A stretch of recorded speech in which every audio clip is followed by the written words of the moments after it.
In this video, we will be covering the topic of meningitis. Our presentation will include the different types of meningitis, its risk factors, the precautions and contraindications, its general medical course, and how it can relate to occupational therapy. Meningitis is an inflammation and swelling of the meninges. The meninges are the protective barrier that cover the brain and spinal cord. Swelling is commonly caused by infection of the cerebral spinal fluid, and this is what triggers the symptoms of headaches, fever, and stiff neck. There are 6 types of meningitis, and they are broken up into 2 subgroups, infectious and non-infectious. The infectious types include bacterial, viral, parasitic, fungal, and amoebic. Non-infectious meningitis is not spread from person to person. Some of its causes are cancer, lupus, certain medicines, head injury, and brain surgery. Bacterial meningitis is caused by different types of bacteria. This type is very dangerous and can be deadly if not treated quickly. It spreads through germs from person to person. It is important to know that a person can carry these germs but not be infected. They are known as carriers. You may have recently heard about this type or had to get a specific vaccine because it is common in colleges. Some of the most recent outbreaks have occurred at Rutgers University, Columbia University, and San Diego State University. Viral meningitis is the least severe type of meningitis. It is also the most common. Since it is viral, it cannot be treated with an antibiotic, and most people get better on their own within a week or so. However, for infants that are younger than a month old, it is important to seek medical help quickly because the illness is more severe. Coming in close contact with someone with viral meningitis can transmit the virus that they are infected with, although only a small number of these cases actually end up turning into meningitis. Fungal meningitis is a rare type of meningitis and is caused by breathing in fungal spores that infect the lungs and then spread to the brain. These are the types of infectious fungus and where they are found in the U.S. Cryptococcus fungus is found in soil, on decaying wood, and in bird droppings throughout the world. Histoplasma fungus is found in environments with large amounts of bird or bat droppings in central and eastern U.S. Blastomyces are found in moist soil and in decaying wood and leaves in midwestern, south central, and southeastern U.S. Coccidioids are found in soil in southwestern U.S. Parasitic meningitis is a rare and less common form of meningitis. It typically spreads from eating infected animals or food that has been contaminated. These are the types of parasites and where they are found. Acanthonesis is commonly found in raw, undercooked snails or slugs or contaminated produce. B. procyanus is accidentally ingested from infectious parasite eggs.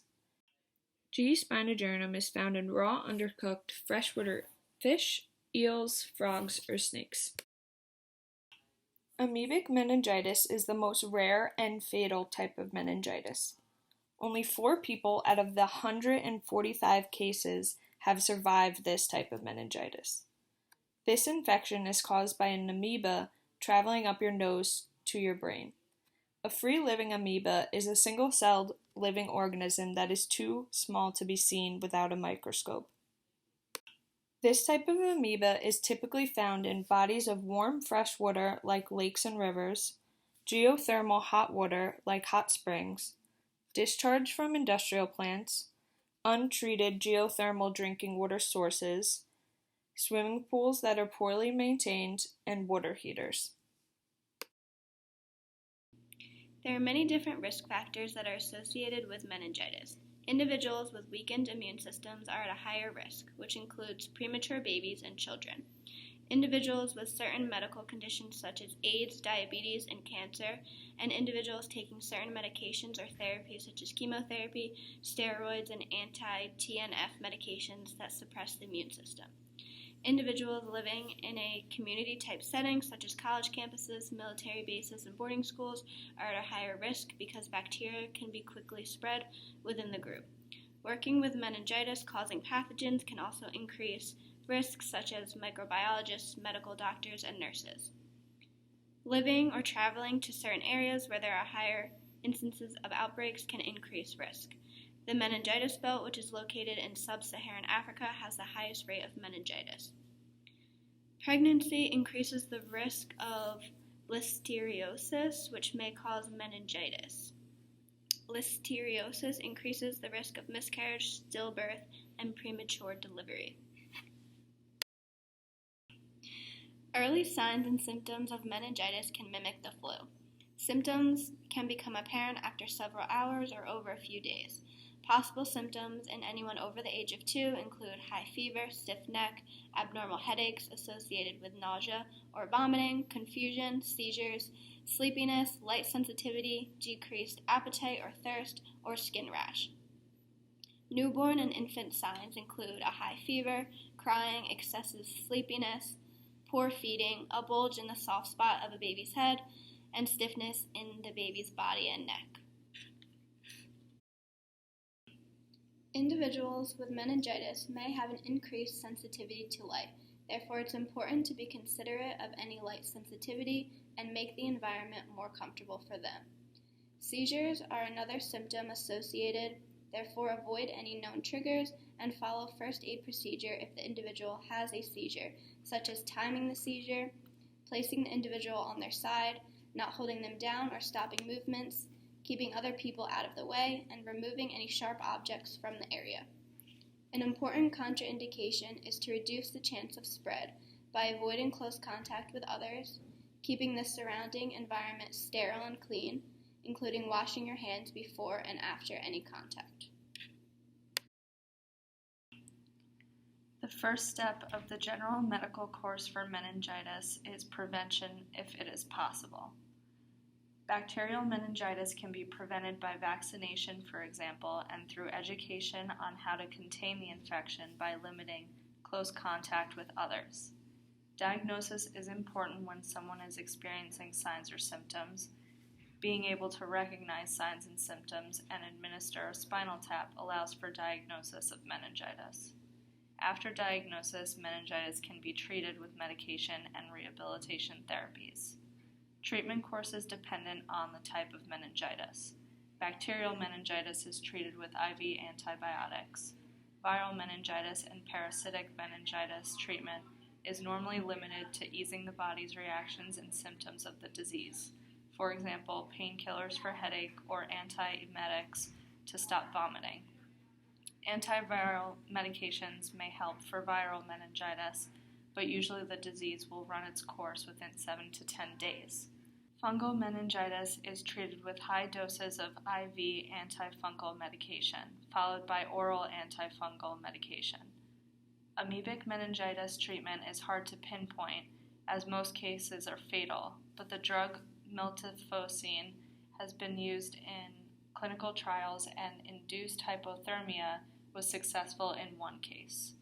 Non-infectious meningitis is often caused by autoimmune disorders like lupus and rheumatoid arthritis, and treatment is focused on treatment of the causative disorders.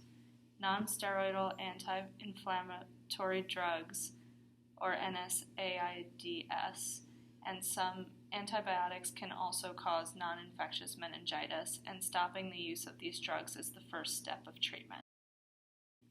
OTs can play a role in prevention of meningitis by educating populations on the risk factors for each type, also by advocating for populations to gain access to vaccinations, and also by educating populations on how to contain the disease to prevent further spreading of the disease.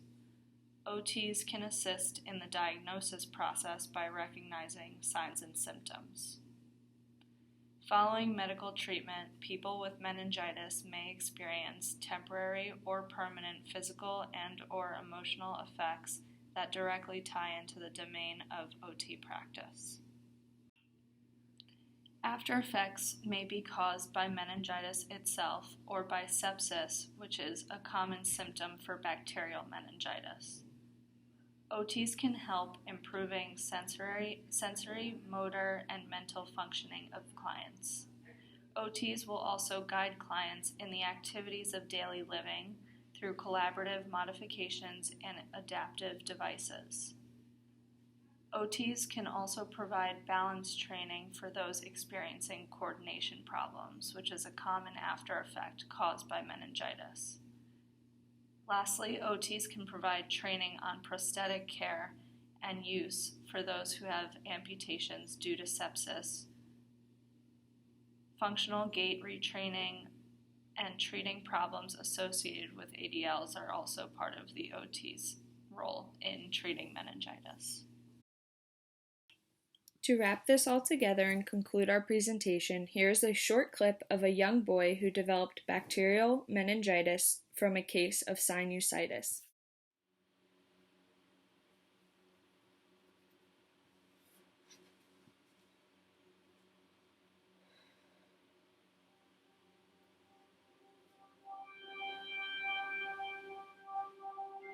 He was 4 years old. It happened in 2008. Llegó de madrugada a nuestro cuarto y me despertó. Mamá, mamá, me duele el oído. Fue muy fuerte para mí como madre.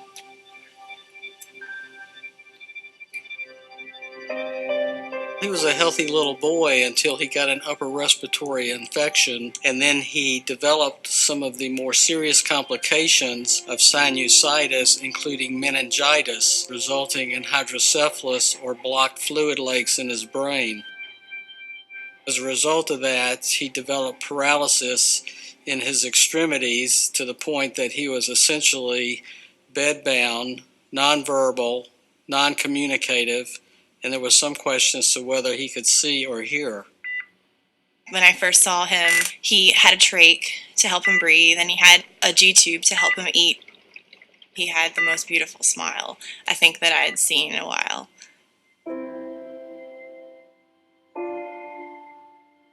When he came to us, he had trouble with all basic things. He had trouble sitting. He had trouble moving around in space. He had trouble doing things for himself.